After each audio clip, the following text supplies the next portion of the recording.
Hey, I'm firearms attorney Gilbert Ambler, and I'm back today to talk about the number of really terrible anti-gun laws that the Virginia General Assembly has passed. And the fact of the matter is, probably not going to become law because probably Governor Youngkin is going to veto them. In past years, he has vetoed every anti-gun bill that has come before him. I don't suspect it will be different this year, and apparently no one else thinks it's going to be different this year either. Because as we talk about how bad these anti-gun laws are, I would tell you in the Commonwealth of Virginia, if people thought they were going to become law, they would probably be panicking right now. There would be outrage from people. And instead, I'm hearing silence and I'm seeing apathy. So I want to talk about just how bad these anti-gun laws are, not only because we need to be encouraging Governor Youngkin to veto them, but it also kind of gives us a preview of what we might be in for in future years if we lose future elections. So we're going to go through the list of gun laws that the Virginia General Assembly has already passed. They believe these are good laws. They want these laws signed into law. And so we're going to go through them one by one. We're not going to talk about all of them, but we're going to talk about the majority of these anti-gun laws. As always, however, before we dive into this subject, if you have not yet hit that subscribe button, what are you waiting for? Subscribe, like, comment with your thoughts, share with your friends. That way you and your friends can keep getting this important Second Amendment related content. The first anti-gun law that I want to talk about is the requirement that all firearms be serialized. Right now, of course, not all firearms need to be serialized. You can still make your own firearm and have an unserialized firearm. Why would Virginia want firearms to be serialized? They're going to say it's for tracing of crime guns, and maybe that's part of the reason, but I suspect the motivation is more sinister than that. I think they want the firearms to be serialized so that they can have registration, because as we know, registration leads to confiscation. So when a future legislature in Virginia decides that you can't have the semi-automatic handgun that everyone else in every other state is eligible to possess, and they decide they're going to come after you if they've got everything serialized, then they can require registration, and once they have registration, they can track it down when they eventually want to enforce confiscation. So that's why I think they want to serialize firearms. And of course, that's something we should be pushing back about. The government does not need to know where every firearm is.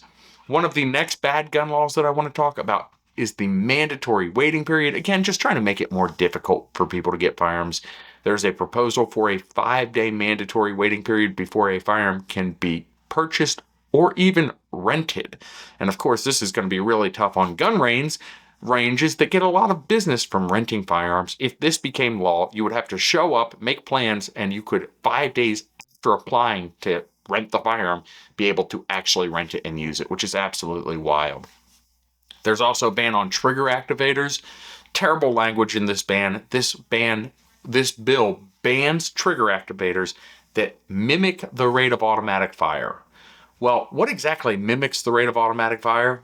I don't know. Neither does the bill, because it does not define it. So if this bill became law, you would have to worry about everything up to and including even a lightened trigger, because if someone's able to shoot it rapidly, there is a possibility that an anti-gun Commonwealth attorney could prosecute you over that trigger activator if this became law.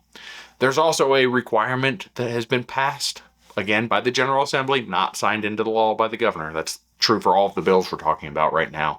There's been a requirement passed by the General Assembly to have firearms locked up in the home if there is a minor inside the home. So if you live with a 17-year-old child, you would have to have the firearm locked up, and the firearm can only be loaded if it is in a biometric safe. Now, I understand, practically speaking, risks with young children and firearms, and currently in Virginia, the law makes it a crime to have a loaded, unsecured firearm accessible to a child 14 years of age or younger. I understand that sounds sensible. This bill takes it a step further, and I think it comes dangerously close. In fact, in my opinion, it actually does run headfirst into the restrictions that D.C. had in the case of D.C. versus Heller, where they required firearms in the home to be kept unloaded and locked up. This law, sort of treading over the same ground that the United States Supreme Court has already said is impermissible. There's also another restriction that targets firearms inside vehicles that got passed here in Virginia, again, passed by the General Assembly. And this restriction removes the ability of somebody without a concealed handgun permit to have a loaded handgun in a glove box or center console or other concealed container, secured container rather. Instead, it would force you, if you're open carrying, to have the firearm exposed inside the vehicle. This is concerning for a couple of reasons.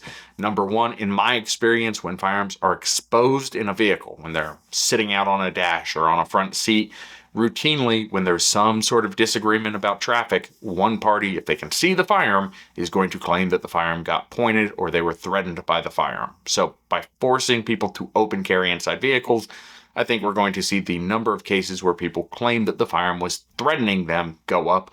The other concern here is we've got very old precedent here in Virginia from the saddlebag cases establishing a defense to concealed carry bans for a firearm that is contained inside something like a saddlebag on a horse. The modern translation, I believe, is the glove box or center console.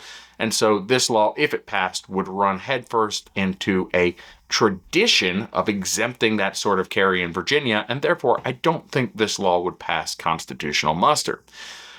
We also see a law that's been proposed, again, not gone into effect. We don't want it to go into effect, that would allow for gun shops or really anybody who sells gun accessories to be held responsible if their products are misused. Right now, there's federal law called the Protection of Lawful Commerce in Arms Act that prevents gun stores from being sued for the criminal misuse of firearms. This law, however, would allow lawsuits to proceed for things like accessories. So if you're a gun shop that sells a sling and the sling gets misused by a criminal during a criminal act, then the victims of that criminal act could come back and sue the gun store for having sold the sling. Again, this is just a blatant attempt to put gun stores and anybody that sells anything firearms related out of business.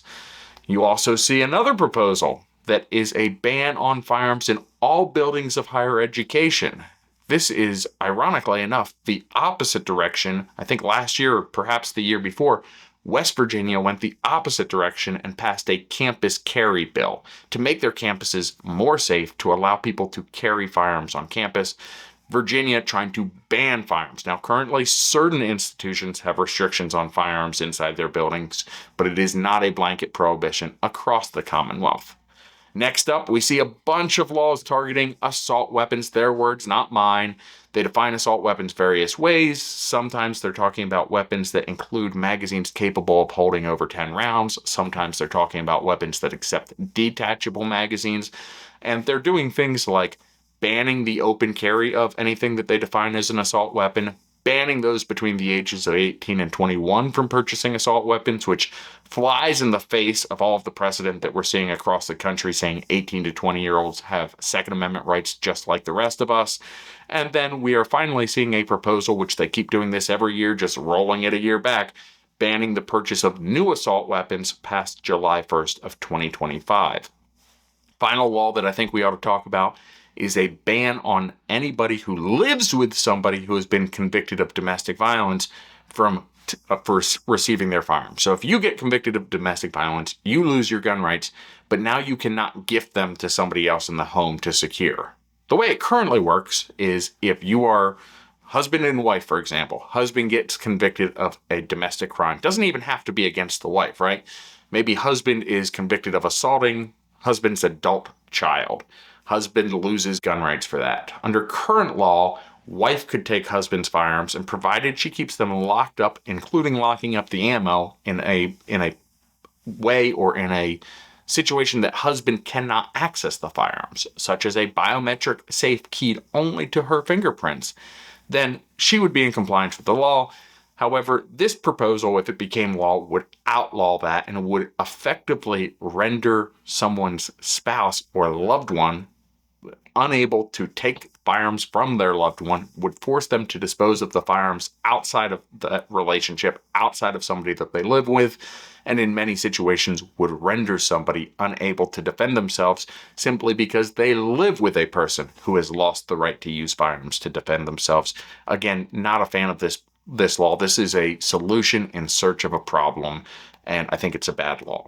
Now, what should we be doing about all of these bad laws? Well, As always, I mean, you're going to hear this from me for the next year. We need to motivate people. We need to organize people. People need to get out and vote, because if the next round of elections goes wrong, then there might not be somebody with a veto pen standing between these proposals and these proposals becoming law. Right now, however, even though everyone believes Governor Youngkin is going to veto these laws, it's still helpful for him to hear from us. So reach out to Governor Youngkin's office. He has until March 24th to either sign or veto these laws. There is no reason to wait for the deadline. He can sign them, he can veto them or sign them in advance of the deadline. Obviously, we want to urge him to veto these laws.